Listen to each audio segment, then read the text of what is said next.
স্থিতিশীলতার পরিবর্তে জুলাইয়ের পক্ষ শক্তিগুলোর মধ্যে ফাটল ধরানোর চেষ্টা চলছে। দেশি বিদেশি নানা এজেন্ট ও চক্র সুপরিকল্পিতভাবে বিভাজন সৃষ্টিতে কাজ করছে বলে মনে করছেন রাজনৈতিক দলগুলো। এ বিষয়ে আলোচনা করতে নওগাঁ থেকে আমাদের সাথে যোগ দিয়েছেন কৃষক দলের যুগ্ম সাধারণ সম্পাদক ফজলে হুদা বাবুল। জনাব ফজলে হুদা বাবুল, আপনাকে স্বাগত জানাচ্ছি ইন্ডিপেন্ডেন্ট সংবাদে। বলা হচ্ছে দেশি বিদেশি নানা এজেন্ট এবং চক্র সুপরিকল্পিতভাবে বিভাজন সৃষ্টিতে কাজ করছে। এই বিভাজন রোধে আপনারা কতটা সক্রিয়? ধন্যবাদ সবাইকে। বিজয়ের 54 বছরের গৌরব গাথা, আমাদের স্বাধীনতা, সার্বভৌমত্ব, স্বাধীন বাংলাদেশের শুভেচ্ছা। আহ, দেখুন, আপনি যেটা প্রশ্ন করেছেন সেটি হচ্ছে যে হ্যাঁ, এখানে দেশি বিদেশি চক্রান্ত আছে। এটা থাকবে, এটা যে কোনো প্রত্যেকটা রাষ্ট্রেই কম বেশি থাকে। তবে আমাদের এখানে আমরা যখন 71-এর পর 90 পেয়েছি, গণতন্ত্র পুনরুদ্ধার করেছি, এরপর আবারও আমাদের দীর্ঘ পরিক্রমায় আমরা 24 পেয়েছি। 24 এবং 71 এই দুটোই আমাদের। 71কে আমরা যদি বলি একটা বাড়ির ভিত, আমরা বলবো 24-এ এসে ওই বাড়িটাকে আবার আমরা সংস্কার করেছি, পুনর্নির্মাণ করেছি। আমাদের বিভাজনের যে কথা বলছেন বা চক্রান্তের কথা বলছেন, এটি বাংলাদেশের আসলে অনেক আগে থেকেই ছিল, কম বেশি ছিল প্রত্যেকটা স্বাধীন রাষ্ট্রে। কারণ এখন বৈশ্বিক বিষয়গুলো এমন হয়ে গেছে যে বাংলাদেশের ভূ রাজনৈতিক পরিস্থিতিতে আমাদের এই দক্ষিণ এশিয়ায় বাংলাদেশ একটা সাডেনলি একটা গুরুত্বপূর্ণ ভূমিকা অবতীর্ণ হয়ে গেছে। বাংলাদেশ একটা গুরুত্বপূর্ণ বিষয় হয়ে গেছে সকলের কাছে। তো এমন পরিস্থিতিতে এটা হবে, এটা একটু স্বাভাবিক।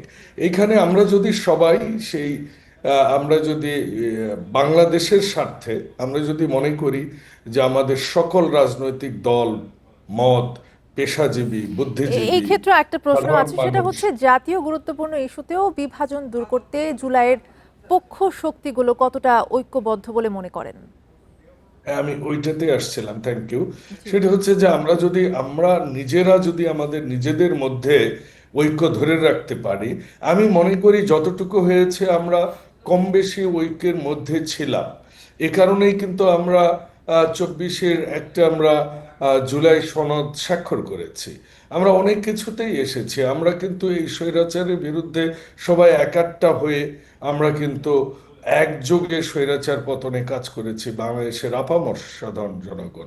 71-এ যেমনটা ছিল, বাংলাদেশের যে সব লক্ষ্যগুলো ছিল স্বাধীনতার, সেটি হচ্ছে যে সাম্য, মানবিক মর্যাদাবোধ, গণতন্ত্র, ন্যায় বিচার, অর্থনৈতিক মুক্তি, সাধারণ মানুষের ভালো থাকা, দেশটাকে আমরা সবার উপরে, বাংলাদেশকে প্রায়োরিটি দিব।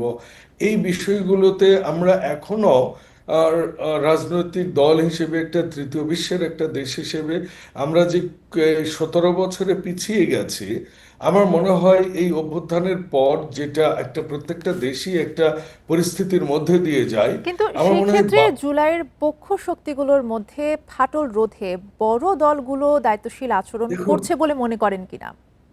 বেসিক ফাটল আছে বলে আমি মনে করি না, কারণ আমরা সবাই স্বৈরাচারের বিরুদ্ধেই লড়াই করেছি। ওখানে তো আমাদের একটা একটা জায়গা আছে একাত্মতা। আমরা কিন্তু সবাই নির্বাচনে যাচ্ছি, এটাও আমাদের একটা একাত্মতা। এখন বলছেন যে এই যে কিছু আন্দোলন দেখেছেন, কেউ সাইন করেছে, কেউ বিভিন্ন রকম কথা বলেছে, এই সব আসলে বাংলাদেশের রাজনীতি, শুধু বাংলাদেশ না, এটা সাউথ এশিয়ার রাজনীতির একটা সৌন্দর্য আপনি বলতে পারেন।